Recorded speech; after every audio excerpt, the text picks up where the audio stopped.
Students, I am doctor रेखा प्रजापर। आज के इस वीडियो लेक्चर में हम बात करेंगे पार्टिकल इन बाउंडेड स्टेट्स की और साथ ही हम डिस्कस करेंगे particle in one dimensional box के बारे में। तो सबसे पहले हम बात करना चाहेंगे पार्टिकल इन बाउंड स्टेट्स की कण की बद्ध अवस्था के बारे में। मैं यहाँ बात कर रही हूँ और ये बद्ध अवस्था क्या होती है।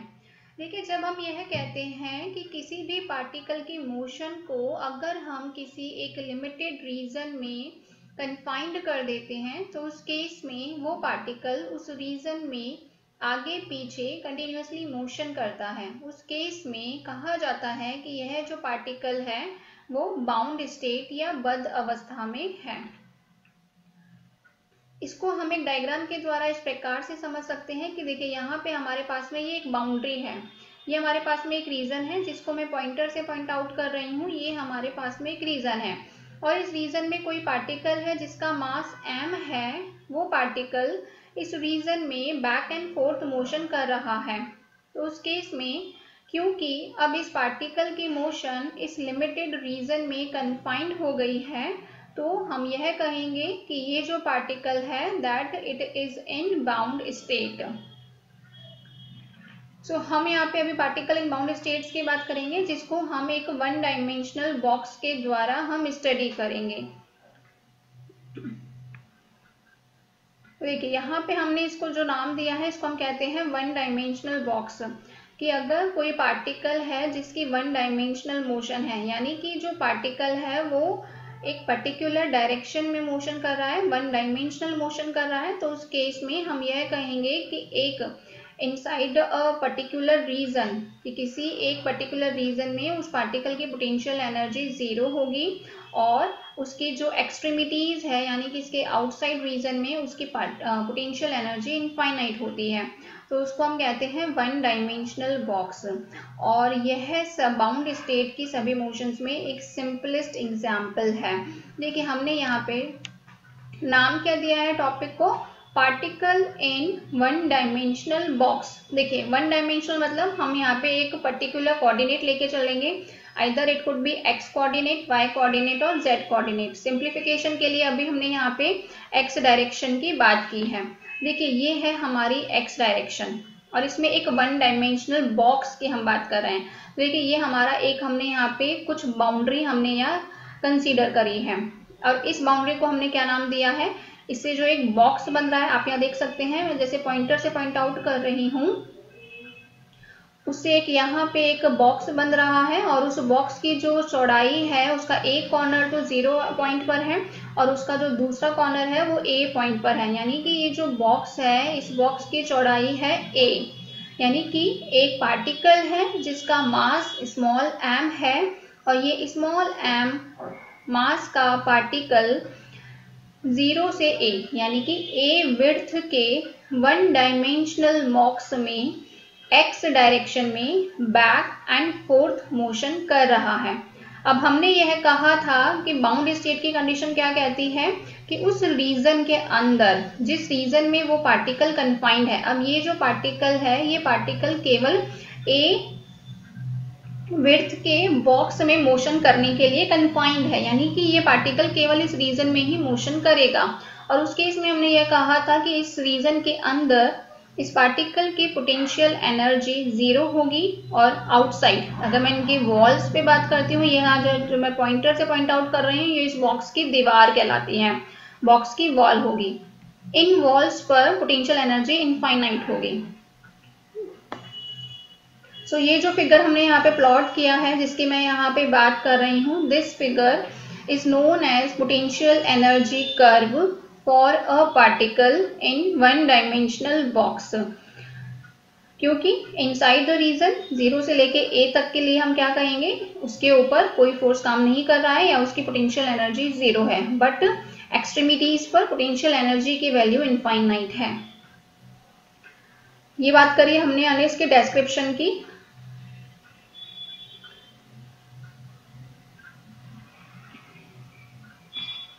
हम साथ ही ये अजम्पशन कंसीडर करते हैं कि जब यह पार्टिकल इस बॉक्स की दीवारों से कोलाइड करता है तो उस केस में उस पार्टिकल की एनर्जी में कोई लॉसेस नहीं आते हैं। कहने का मीनिंग यह है, हम यह अज्यूम कर रहे हैं कि पार्टिकल की जो एनर्जी है वह कांस्टेंट है, और साथ ही अगर इस पार्टिकल को इस बॉक्स से बाहर आना होगा तो उस केस में उस पार्टिकल को इनफाइनाइट अमाउंट का वर्क करना पड़ेगा, जो कि इम्पॉसिबल है। इसीलिए हम यह कहते हैं कि ये जो पार्टिकल जिसका मास m है वो इस बॉक्स के बाहर एग्जिस्ट नहीं कर सकता है। तो अगर हमें यहाँ पे इस वन डायमेंशनल बॉक्स के लिए पोटेंशियल एनर्जी इक्वेशन हमें रिप्रेजेंट करनी होगी, तो हम कैसे लिखेंगे? तो हम रीजंस लिखेंगे, that x for greater than 0 and less than a, vx will be the 0। अब हमारा यहाँ पे टारगेट क्या है? देखिए हमारा यहाँ पे मेन ऑब्जेक्ट यह है कि ये जो पार्टिकल इस वन डायमेंशनल बॉक्स में मोशन कर रहा है, उसकी मोशन स्टेट से एसोसिएटेड हमें यहाँ उसका wave function means Sai find out करना है, और साथ ही हमें उसकी एनर्जी फाइंड आउट करनी है। अब क्योंकि हमने यह कहा था कि हर एक मूविंग पार्टिकल से एसोसिएटेड वेव होती है और उससे एसोसिएटेड स्टेट को रिप्रेजेंट किया जाता है वेव फंक्शन साई से, और इस साई की वैल्यू हमें कैसे मिलती है? इस साई की वैल्यू हमें मिलती है जब हम श्रोडिंगर्स वेव इक्वेशन को सॉल्व करते हैं। तो अब हम आगे फर्दर इस टाइप के डिफरेंट प्रॉब्लम्स को सॉल्व करेंगे, जिनमें हम कुछ बाउंड्री कंडीशंस अप्लाई करते हुए हम श्रोडिंगर इक्वेशन को सॉल्व करके साई की वैल्यू फाइंड आउट करेंगे, साथ ही उस पार्टिकल की एनर्जी स्टेट्स हम यहाँ पर फाइंड आउट करेंगे।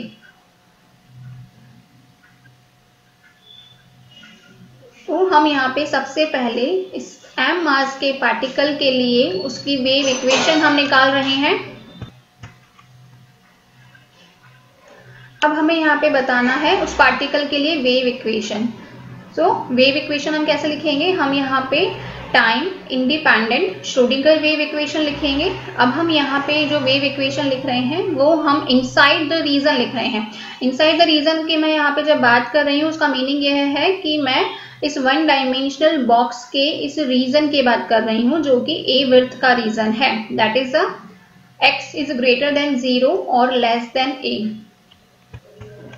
देखिए टाइम इंडिपेंडेंट श्रोडिंगर इक्वेशन क्या होती है? d2 psi over dx square plus 2m upon h cross square e minus b into the psi equals to the 0। जब हमने टाइम इंडिपेंडेंट और टाइम डिपेंडेंट श्रोडिंगर इक्वेशन की बात की थी तब हमने वहां पे इन इक्वेशंस को डिराइव किया था।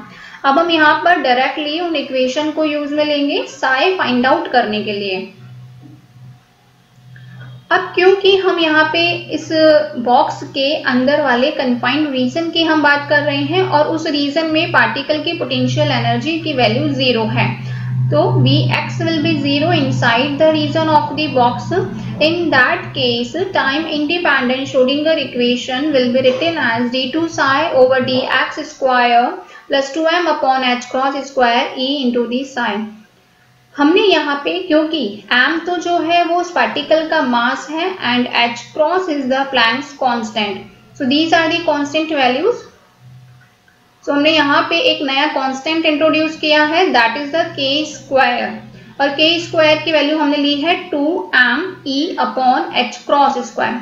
सो नाउ हमने इस इक्वेशन नंबर 1 में 2me upon h cross square की जगह पर हमने k स्क्वायर रखा, तो हमारी इक्वेशन का फॉर्म हो जाता है d2 psi over dx square plus k square psi equals to the 0।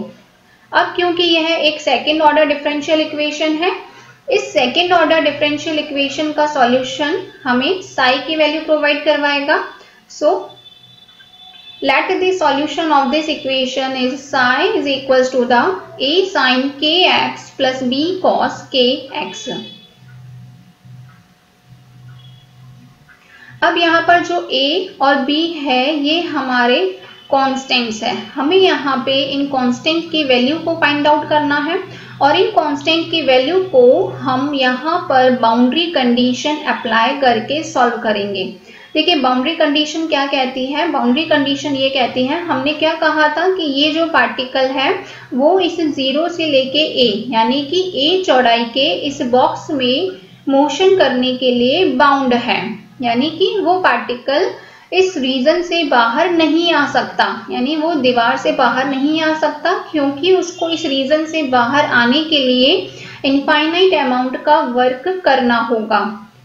उस केस में क्योंकि अब ये पार्टिकल बाहर नहीं आ सकता, तो हम यहाँ पे इस पॉइंट को ही एज अ बाउंड्री कंडीशन हम यूज में लेंगे, और वो बाउंड्री कंडीशन हम ऐसे लिखेंगे कि जब x की वैल्यू 0 है और जब x की वैल्यू a है। ये दोनों पॉइंट्स क्या बता रहे हैं? ये दोनों पॉइंट्स इस वन डायमेंशनल बॉक्स की दीवार को बता रहे हैं, और जहां पे पॉइंट पोटेंशियल एनर्जी की वैल्यू क्या है? इनफाइनाइट है। यहाँ पे पार्टिकल नहीं आ सकता है।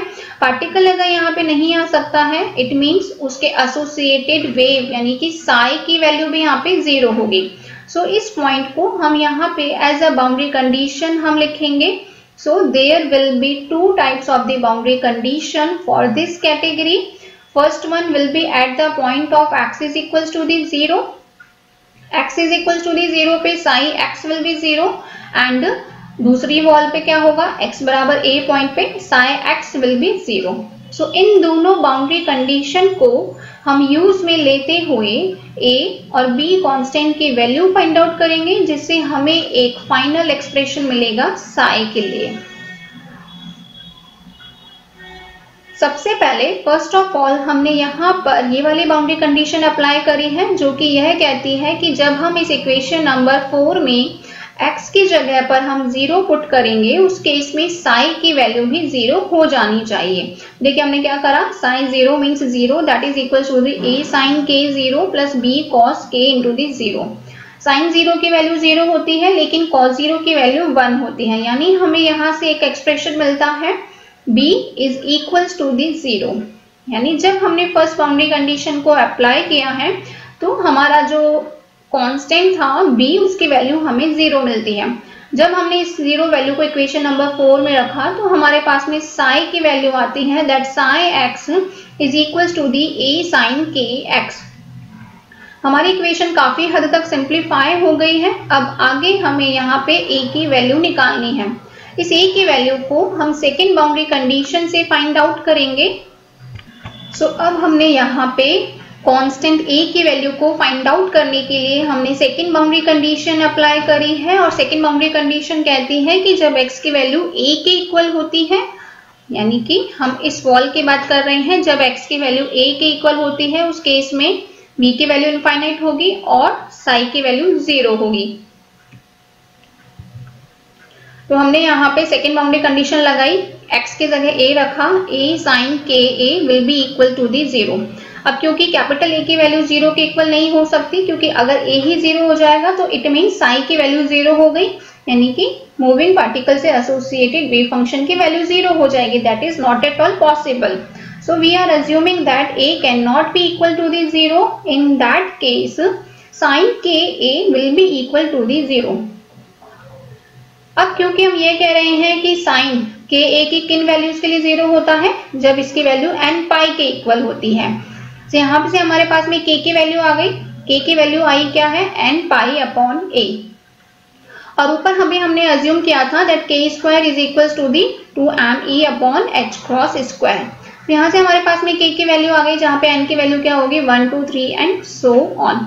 यहाँ पे हम n की वैल्यू 0 नहीं लेंगे, क्योंकि n की वैल्यू 0 होने का मतलब क्या होगा? k की वैल्यू 0 हो जाएगी, और k 0 होने का मतलब हमारा psi 0 हो जाएगा। So that is not possible. So we will be avoiding the value of n that is equals to the 0।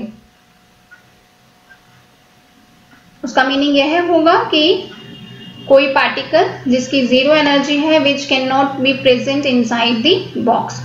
तो यहाँ पे जब हमने श्रोडिंगर वेव इक्वेशन को एक वन डायमेंशनल बॉक्स के लिए जब हमने सॉल्व किया और हमने बाउंड्री कंडीशन अप्लाई की, उसके बाद में हमें एक वेव फंक्शन psi की वैल्यू मिलती है, and that value is a sin n pi x upon a. So this is the wave function for the particle in one dimensional box. एक विमीय विभव बॉक्स में कण का तरंग फलन है ये। अब आगे हम बात कर रहे हैं आइगेन वैल्यू ऑफ एनर्जी। अब हम यहाँ पे उसके लिए ऊर्जा के आइगेन मान निकाल रहे हैं। देखिए आइगेन वैल्यू ऑफ एनर्जी हम यहाँ पे कैसे निकालेंगे, ऊर्जा आइगेन मान। अभी हमने ऊपर कंसीडर किया था that k square is equals to the 2me upon h cross square.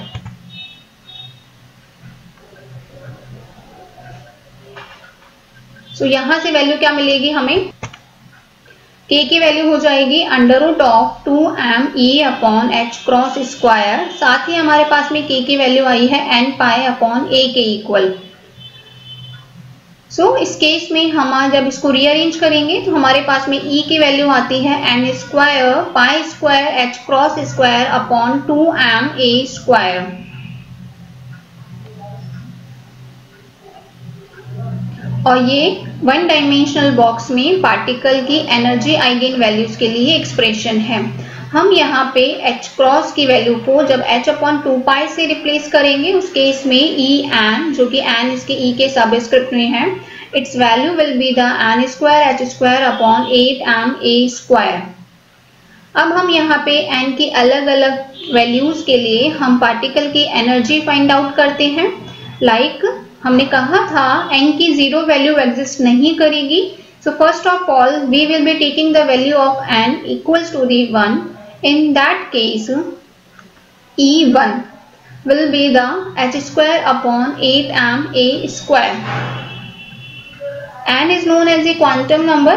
So n equals to the 1 belonging के लिए पार्टिकल की एनर्जी आई है h square upon 8ma square. And this is the minimum energy of the particle. So this will be known as the ground state energy level of the particle. इसी प्रकार से जब हम इनकी हायर वैल्यूज की बात करते हैं तो उस हायर वैल्यूज के लिए हमें क्वांटाइजेशन ऑफ एनर्जी का हमें यहाँ पे प्रोसेस देखने को मिलता है। किस प्रकार से, देखिए जब हमने यहाँ पे n की वैल्यू 2 रखी तो उस केस में हमारे पास में एनर्जी का वैल्यू आएगा, n बराबर 2 रखेंगे तो E2 की वैल्यू क्या हो जाएगी 4 h square upon 8ma square, या 4 pi square h cross square upon 2ma square, यानी कि E1 का 4E1 मिलेगा हमें। और अगर मैंने यहाँ पे n की वैल्यू 3 रखी तो कितना मिलेगा 9E1। तो इस प्रकार से हमारी एनर्जी इस मिनिमम एनर्जी के मल्टीपल के फॉर्म में मिलेगी। So n equals to the 1 के लिए E1 की वैल्यू है h square upon 8ma square. n equals to the 2 के लिए E1 की फॉर्म में क्या हो जाएगी वैल्यू 4E1।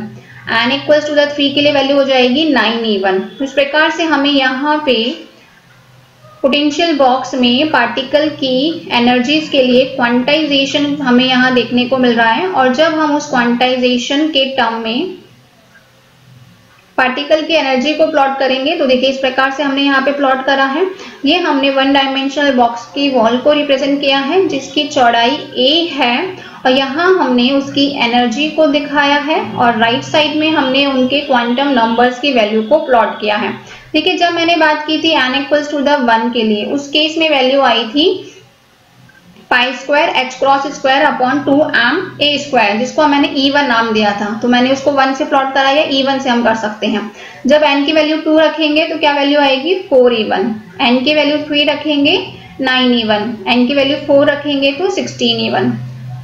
सो हम यहाँ पे देख सकते हैं कि जब कोई पार्टिकल एक वन डायमेंशनल बॉक्स में मोशन कर रहा है तो उसकी लोएस्ट वैल्यू, एनर्जी की लोएस्ट वैल्यू 0 नहीं है, उसके पास में कुछ एनर्जी होती है and that is the pi square h cross square upon 2ma square. और इस एनर्जी को हम कहते हैं 0 पॉइंट एनर्जी। साथ ही हम ये देख सकते हैं कि जैसे जैसे n की वैल्यू में इंक्रीमेंट हो रहा है उसी ऑर्डर में यहाँ पे एनर्जी की वैल्यू बढ़ रही है। और ये एनर्जी गैप देखिए यहाँ से जब 1 से 2 गए तो एनर्जी गैप कितना हुआ, इन दोनों को माइनस करेंगे तो 3।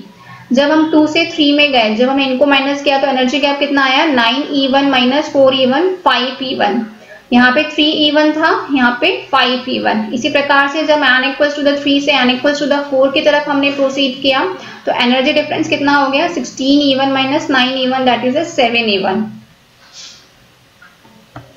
तो अगर हमें यहाँ पे एनर्जी लेवल्स के बीच की स्पेसिंग को बताना है, सो एनर्जी लेवल्स के बीच की स्पेसिंग का फॉर्मूला क्या होगा, delta E, that will be the E N plus 1 minus E N. यहाँ पे हमारे पास में ई एन की वैल्यू हमें पता है, ये देखिए यहाँ से हमें पता है ई एन की, और एन की जगह पे जब हम एन प्लस 1 रख देंगे तो उसके सब्सिक्वेंट लेवल की हमें एनर्जी मिल जाएगी। सो ई एन प्लस 1 की वैल्यू क्या हो जाएगी, N plus 1 square, N plus 1 का whole square into H square upon 8 M A square, या फिर एन प्लस 1 का whole square pi square H cross square upon 2 M A square.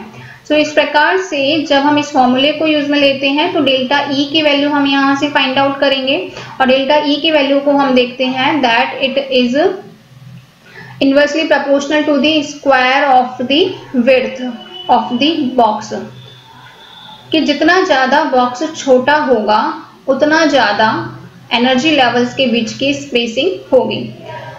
और अगर हम यहाँ पे ये कहते हैं कि बॉक्स की चौड़ाई बढ़ा देते हैं, अगर ए की वैल्यू को हम इंक्रीज कर देते हैं तो उस केस में डेल्टा ई की वैल्यू डिक्रीज हो जाएगी, और जैसे जैसे हम ई की वैल्यू को इनफाइनाइट की तरफ प्रोसीड करते हैं उस केस में क्वांटाइजेशन यानी एनर्जी का जो क्वांटाइजेशन है वो एग्जिस्ट नहीं करेगा, इट विल गेट वैनिश्ड। तो इस प्रकार से अभी हमने यहाँ पर बात करी है वन डायमेंशनल बॉक्स के लिए वेव फंक्शन की, उनकी एनर्जी आइगन वैल्यूज की, साथ ही एनर्जी लेवल्स के बीच की स्पेसिंग की।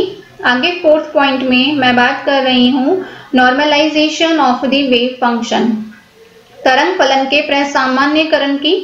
प्रीवियस लेक्चर में हमने बात की थी कि प्रसामान्यकरण क्या होता है, कि एक ऐसा प्रोसेस जिसके द्वारा पार्टिकल के ऑल ओवर स्पेस में पाए जाने की प्रोबेबिलिटी 1 होती है। इसका मीनिंग यह होता है कि एट अ टाइम पार्टिकल एक पॉइंट पर ही लोकेट होगा। सो अभी हमने जो वन डायमेंशनल बॉक्स में पार्टिकल के लिए वेव फंक्शन फाइंड आउट किया था उसकी वैल्यू आई थी psi N, that is equal to the A sine of N pi x upon A, और ये हमें वेव फंक्शन कौन से रीजन के लिए मिला था, बॉक्स के इनसाइड रीजन में, और उसकी लिमिट क्या होगी, x will be greater than 0 और लेस देन ए। और अगर हम यहाँ पे उसके आउटसाइड रीजन की बात करेंगे, आउटसाइड रीजन क्या होगा, जब x की वैल्यू 0 से कम हो और x की वैल्यू ग्रेटर देन a हो, यानी कि बॉक्स के बाहर के रीजन लेफ्ट साइड और राइट साइड, उस केस में साई की वैल्यू 0 होगी। अब क्योंकि हमें यहाँ पे वेव का फंक्शन का नॉर्मलाइजेशन करना है, उस केस में हमें a की वैल्यू को फाइंड आउट करना होगा। तो उस केस में हम देखिए कैसे फाइंड आउट करेंगे इसे। Normalisation condition says that integration from 0 to the a, क्योंकि अभी हमारे पास में जो प्रेजेंट सिचुएशन है that is a one dimensional box, और उसमें पार्टिकल के लिमिट्स क्या है, 0 से a। तो हम यहाँ पे पार्टिकल के लिए नॉर्मलाइजेशन कंडीशन में जो इंटीग्रेशन लिमिट होगी वो 0 से a होगी। तो देखिए अब हमारे पास में नॉर्मलाइजेशन के लिए इंटीग्रल क्या होगा, 0 to the a psi N X का कॉम्प्लेक्स कॉन्जुगेट dx, जिसको हम ऐसे भी लिख सकते हैं integration from 0 to a mod of sine N X का whole square dx, that will be equal to the 1। अब क्योंकि हमारे पास में साई के अंदर कोई कॉम्प्लेक्स क्वांटिटी नहीं है, in that situation this relation will be write as integration from 0 to a square sine of square n pi x upon a dx, that is equal to the 1। यहाँ पर हमने sine square n pi x upon a की जगह लिखा है 1 माइनस cos 2 pi n x upon a. हमने यहाँ पे इसको ओपन किया और जब हमने इसका इंटीग्रेशन किया तो वैल्यू क्या आएगी, ए स्क्वायर अपॉन 2, 1 का इंटीग्रेशन एक्स के रिस्पेक्ट में एक्स, कॉस का एक्स के रिस्पेक्ट में integration sine of 2 n pi x upon a and multiplied by the a upon 2 pi N.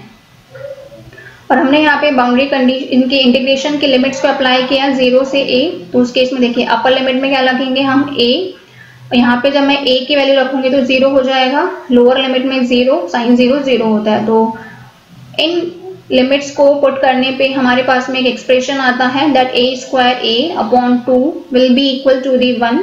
इसको रीअरेंज करने पर हमें कॉन्स्टेंट a की वैल्यू मिलती है that is the under root of 2 upon a। So finally one dimensional box में motion कर रहे पार्टिकल से associated wave function psi N की वैल्यू होगी under root of 2 upon A sine of N pi x upon A. अब हम यहाँ पे देख रहे हैं कि जो वेव फंक्शन है वो किस फॉर्म में होगा। अभी तो हमने देखिए यहाँ पे वेव फंक्शन की वैल्यू निकाली है, ऊपर ये हमारे पास में एक्सप्रेशन आया है। अब हम यहाँ पे n की अलग अलग वैल्यूज के लिए हम ये कंक्लूड करना चाहते हैं कि वेव फंक्शन की फॉर्म किस टाइप की होगी। तो देखिए हमने यहाँ पे फर्स्ट बार जब वैल्यू ली है n की 1 वैल्यू, जब हम n बराबर 1 लेते हैं उस केस में साई 1 की वैल्यू होगी √2 upon a sine of pi x upon a। तो देखिए ये है हमारा लिमिट। यहाँ पे हम x की एक्सट्रीम वैल्यूज के लिए हम साई की वैल्यू निकालेंगे। एक्सट्रीम वैल्यूज मतलब x बराबर 0। जब x बराबर 0 होगा साइन 0 की वैल्यू 0 हो जाएगी, तो उस केस में साई 1 की वैल्यू 0, तो ये वाला पॉइंट पे 0 होगी। दूसरा एक्सट्रीम पॉइंट मैंने लिया है a। जब मैं इस पॉइंट a को यहाँ पे साई 1 निकालने के लिए पुट करूंगी, यहाँ पे x की जगह पे a रखूंगी, तो साइन पाई आएगा। साइन पाई की वैल्यू अगेन 0 होगी, तो अगेन मेरा पास में देखिए यहाँ पे मेरा एम्पलीट्यूड साई 1 का 0 आ रहा है। बट अगर मैं यहाँ पे इस मिड पॉइंट की बात करती हूँ, ये मिड पॉइंट क्या होगा बॉक्स की विड्थ का a/2। और जब इस a/2 की वैल्यू को मैं यहाँ पे रखूंगी x की जगह पे a/2 रखूंगी, तो वैल्यू क्या आएगी साइन पाई/2। और साइन पाई/2 की वैल्यू होती है 1, जो कि उसकी मैक्सिमम वैल्यू होती है। उस केस में साई 1 की वैल्यू होगी √2 upon a, that will be also maximum. तो हमने यहाँ पे उस पॉइंट को प्लॉट किया है। तो इस प्रकार से हमने यहाँ पे x की 3 वैल्यूज ली है 0, a और a/2। इन तीनों पॉइंट्स पर हमने साई 1 की वैल्यू को फाइंड आउट करके हमने एक प्लॉट यहाँ पे देखा है। हम इस प्लॉट से ये कंक्लूजन ड्रॉ करते हैं कि हमें यहाँ पे साई 1 जिसके लिए n की वैल्यू 1 होती है, हमें 2 नोड मिलते हैं। देखिए नोड क्या होते हैं, नोड एक ऐसे पॉइंट होते हैं जहाँ पे एम्पलीट्यूड या वेव फंक्शन के एम्पलीट्यूड की वैल्यू 0 होती है। तो देखिए यहाँ पे हमारे वेव फंक्शन के एम्पलीट्यूड की वैल्यू 0 है, यहाँ पे साई 1 की वैल्यू 0 है। सो 2 पॉइंट्स हैं, इसीलिए हम कह रहे हैं कि Sai 1 has 2 nodes at the point of x is equals to the 0 and x is equals to the a। अब अगर हम बात करते हैं साइड 2 के लिए, तो देखिए साइड 2 के लिए हमें यहाँ पे ग्राफिकल रिप्रेजेंटेशन बताना है साइड 2 का। तो n की वैल्यू क्या हो जाएगी, अब यहाँ पर 2 हो जाएगी। तो उस केस में जब हमने n की वैल्यू 2 ली यहाँ पे, ठीक है। अब हम 3 पॉइंट्स लेंगे। पहला हमने लिया x बराबर 0, तो अगेन x बराबर 0 पे साइन 0 की वैल्यू 0 होगी, तो हमने ये 0 पॉइंट किया। फिर हमने यहाँ पे दूसरा पॉइंट लिया है x बराबर a/2। अब यहाँ पे 2 है ऑलरेडी, x की जगह पे a/2 रखा तो साइन पाई आ गया, तो फिर से ये पॉइंट 0 हो गया। फिर हमने दूसरा पॉइंट लिया x बराबर a, फिर x बराबर a लिया, फिर साइन 2 पाई आ गया, उसकी वैल्यू 0 हो गई। तो इस प्रकार से हमने यहाँ पे देखा 3 नोड हमें मिल रहा है, 1, 2 और ये 3। अगर हम यहाँ पे एक पॉइंट और लेते हैं, दैट इज a/4। तो देखिए यहाँ पे n की वैल्यू 2 होगी, x की जगह पे a/4, तो क्या मिलेगा पाई/2, यानी उसका मैक्सिमम एम्पलीट्यूड आएगा। इस प्रकार से हमने यहाँ पे इनके पॉइंट्स को लेके जब हमने प्लॉट किया, तो हमारा n बराबर 2 के लिए साइड 2 की वैल्यू इस फॉर्म में आती है। इस प्रकार से हम देखते हैं कि 1, 2, 3। जब हमने साइड 2 की बात की तो हमें 3 नोड मिल रहे हैं जहाँ पे साइड 2 की वैल्यू 0 मिल रही है। इसी प्रकार से अगर हम साइड 3 यानी कि जब n बराबर 3 के लिए बात करेंगे, उस केस में हमें यहाँ पे 1, 2, 3, 4 4 नोड मिलेंगे। तो एक जनरल टर्म में हम यहाँ पे n के लिए एक कंक्लूजन हम यहाँ रिप्रेजेंट कर सकते हैं कि साई n के लिए कितने नोड होंगे, n+1। देखिए साई 1 था तो 2 मिले थे, साई 2 था तो 3 नोड मिले हैं, साई 3 है तो 4 नोड मिले हैं। तो जनरलाइज फॉर्म में हम क्या कह सकते हैं कि साई n के लिए कितने नोड मिलेंगे, n+1 नोड हमें यहाँ मिलेंगे।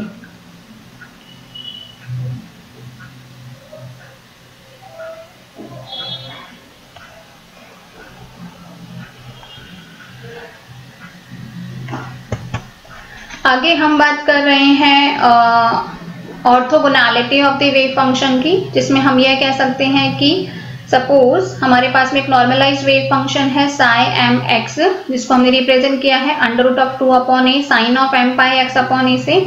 इसकी करस्पॉन्डिंग एनर्जी क्या हो जाएगी Em। और अगर हमने उसी करस्पॉन्डिंग दूसरा ऑर्थोगोनैलिटी की अगर हम यहाँ पे बात कर रहे हैं, दूसरा वेव फंक्शन हमने लिया है साई nx, उसके लिए एक्सप्रेशन हम देंगे √2 upon a sine of n pi x upon a। उस केस में इसकी एनर्जी होगी En। सो हमने यहाँ पे साई m और साई n का रिप्रेजेंटेशन दिया है। आगे मैं बात कर रही हूँ आइगन वैल्यूज ऑफ मोमेंटम की। पार्टिकल है, मोशन स्टेट में है, उसके पास में मोमेंटम होगा।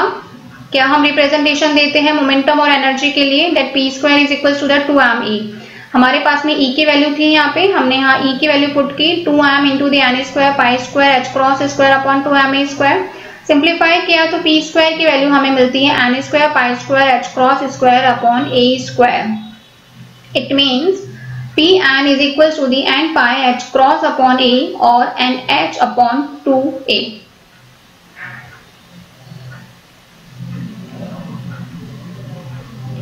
अब हम बात कर रहे हैं पार्टिकल के बॉक्स के अंदर किसी स्मॉल रेंज में पाए जाने की प्रोबेबिलिटी की। प्रोबेबिलिटी हम यहाँ फाइंड आउट कर रहे हैं। सो प्रोबेबिलिटी का फॉर्मूला क्या होगा, px dx, क्योंकि हम यहाँ बात कर रहे हैं x और x प्लस dx रीजन में पार्टिकल के लोकेट होने की प्रोबेबिलिटी। फॉर्मूला होगा px dx is equal to the integral of the psi x square dx। Psi x square क्या होगा 2 upon a sine square n pi x upon a into the dx। तो finally हम देख रहे हैं कि probability किसके प्रोपोर्शनल आ रही है, साई एक्स इंटू दी साई स्टार कॉम्प्लेक्स कॉन्जुगेट या उनके प्रोडक्ट के बराबर। सो हम यहाँ पे देख सकते हैं कि प्रोबेबिलिटी मैक्सिमम कब होगी, जबकि n pi x upon a, यानी हम ये कह सकते हैं देखिए a तो कांस्टेंट है, बॉक्स की विड्थ कांस्टेंट है, तो पार्टिकल के पाए जाने की प्रोबेबिलिटी मैक्सिमम कब होगी, जब sign square n pi x upon a की वैल्यू मैक्सिमम होगी। और इसकी वैल्यू मैक्सिमम कब होती है, जब n pi x upon a, ये जो पूरी ऑल ओवर टर्म है या तो पाई अपॉन 2 के, हम जानते हैं ना साइन पाई अपॉन 2 की वैल्यू क्या होती है 1 होती है, इसी प्रकार से साइन 3 पाई बाय 2 की वैल्यू 1 होती है। तो हम ये कह रहे हैं कि जब n pi x upon a की value pi upon 2, 3 pi by 2 या 5 बाय 2 के इक्वल होगी, उस केस में पार्टिकल के इस रीजन में पाए जाने की प्रोबेबिलिटी मैक्सिमम होगी। तो यहाँ से हमने x की वैल्यू को फाइंड आउट कर लिया कि x की वैल्यू यानी किन किन वैल्यूज पे, x के किन किन वैल्यूज पे पार्टिकल के पाए जाने की प्रोबेबिलिटी मैक्सिमम होगी। सो देखिए a अपॉन 2n रीअरेंज करेंगे तो हमें यहाँ से मिलेगा a upon 2n, 3a upon 2n और 5a अपॉन 2n। देखिए जब हमने बात करी n बराबर 1 की, तो हमने देखा क्या मिलेगा a अपॉन 2 और a अपॉन 2 पॉइंट क्या था ये, यानी इस पॉइंट पे पार्टिकल के पाए जाने की प्रोबेबिलिटी मैक्सिमम होगी। साथ ही हमने यहाँ पे आप इस फिगर में देख सकते हैं कि हमने 1 डायमेंशनल बॉक्स की विड्थ के साथ में इनकी प्रोबेबिलिटी क्या था, that was the product of the Sai probability density, that was the product of the Sai into the Sai complex conjugate के लिए हमने यहाँ प्लॉट किया है। तो और करस्पॉन्डिंग क्या बता रहा है, उसकी प्रोबेबिलिटी, मैक्सिमम प्रोबेबिलिटी। जब हम n बराबर 2 की बात कर रहे हैं तो a बराबर 4 और 3a बराबर 4 पे मैक्सिमम होगी। तो देखिए a बराबर 4 ये पॉइंट था, 3a बराबर 4 ये पॉइंट है, इन पॉइंट्स पे पार्टिकल के पाए जाने की प्रोबेबिलिटी मैक्सिमम होगी, या हम ये कहते हैं these will be the most probable states. Similarly जब हम n इक्वल टू 3 की बात करेंगे, उस केस में a अपॉन 6, 3a अपॉन 6 और 5a upon 6, a upon 6, 3a upon 6 और 5a अपॉन 6 की पॉइंट्स पर पार्टिकल के पाए जाने की प्रोबेबिलिटी मैक्सिमम होगी। तो इस प्रकार से आज के इस वीडियो लेक्चर में हमने बात करी है 1 डायमेंशनल बॉक्स में मोशन कर रहे पार्टिकल के लिए साई वेव फंक्शन की, उसकी एनर्जी, आइगन वैल्यूज, ई की हमने बात करी है, नॉर्मलाइज्ड वेव फंक्शन हमने फाइंड आउट किया है, और साथ ही मोमेंटम, उनके पाए जाने की प्रोबेबिलिटी या मोस्ट प्रोबेबल स्टेट की हमने आज बात की है। Thank you so much.